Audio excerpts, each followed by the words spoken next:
The station covering all of the DMV. This is DC News Now. I would say about 8 months, we've had 5 cars be totaled and multiple cars hit and damaged. Tonight on DC News Now at 10, repeat hit and runs. Neighbors fed up over drivers hitting their parked cars and speeding off. We're live with our alarming accounts and hopes for justice. Plus, disturbing details out of Falls Church, Virginia. A man accused of stabbing and then setting a mother of 2 on fire. We're live with the chilling charges he's facing tonight.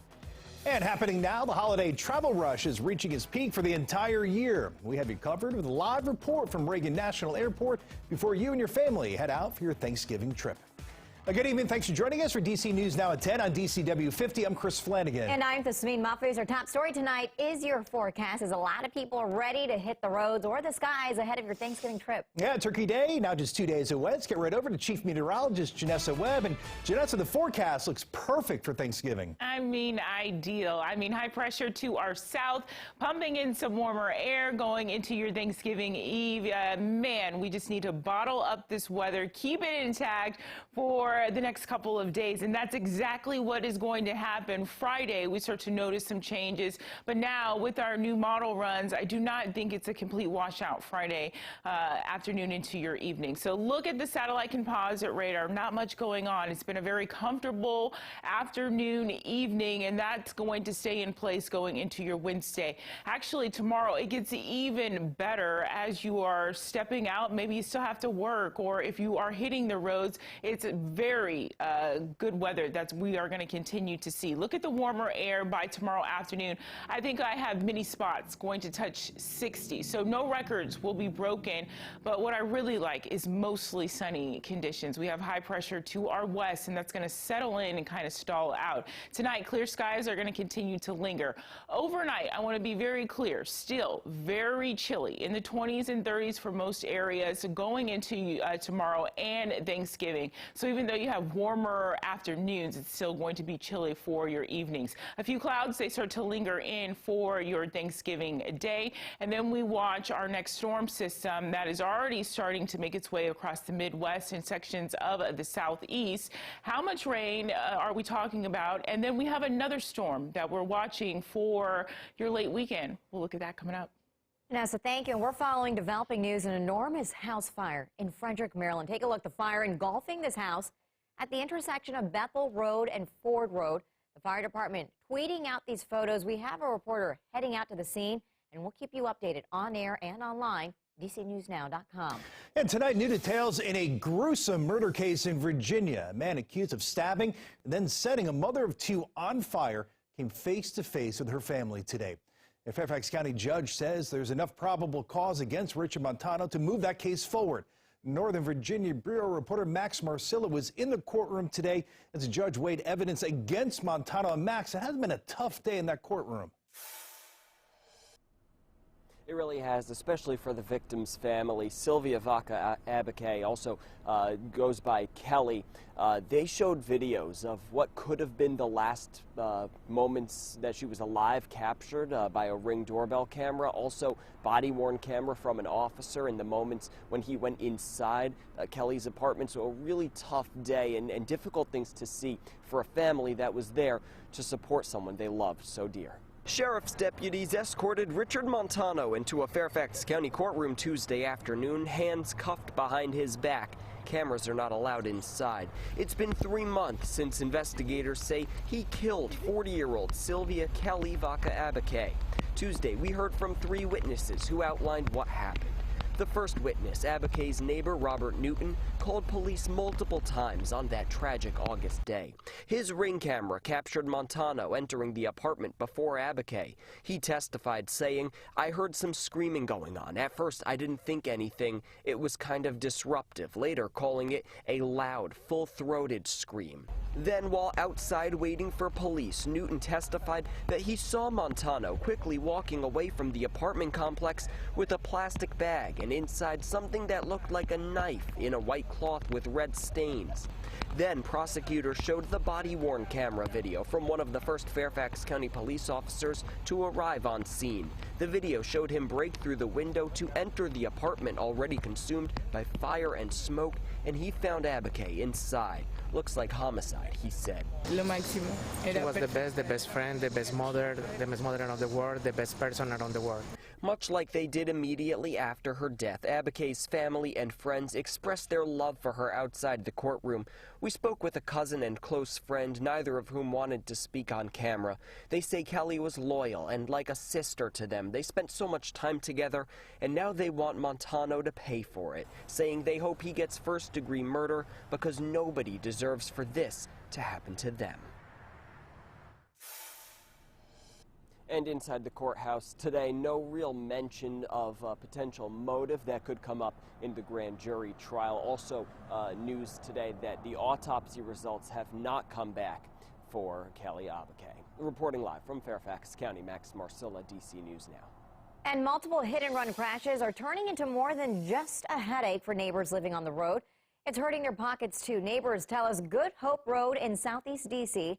has a speeding problem. That's our Mariel Carbone is joining us live tonight. And Mariel, that speeding turns into crashing. That's right. Those speeding cars come down the road, often crashing into parked cars and then taking off, leaving the damage for homeowners that live here. That is making some of them afraid to even park their cars on their own street. Good Hope Road in Southeast. It's become notorious for cars flying by. They're easily going 60, 70 sometimes. Tarita Basanta has owned property here for years. Beyond the speeding, it's very frustrating. She says this stretch near 22nd Street has a hit-and-run problem, with parked cars taking the brunt of it.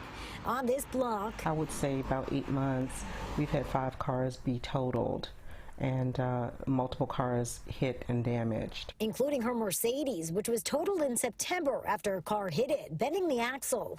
Between her and her partner, they've had 3 of their cars hit while parked here. You know, you want to be able to park your car and have it safe when you come back out to drive it the next morning. Legal options for parking are limited, so she'd like to see something done about it. Right now, there is a speed camera up the road. And according to DDOT, nearly 16,000 tickets were issued there January through September of this year. But I don't think it deters at all because they know where that camera is and they slow down just enough where they're not going to get a ticket. Basanta would like to see rumble strips or a second camera added. And that could happen. DDOT Director Everett Lott says the road has been identified as a high-injury network corridor and that it's been part of a recent evaluation for safety improvements. In a statement, he says, high speeds are an underlying factor in many of the crashes we see on Good Hope Road. We plan to advance the implementation of safety improvements between late 2023 and mid-year 2024. The reality is it costs all of us money. It is money that comes out of your pocket that you would like to keep in your pocket.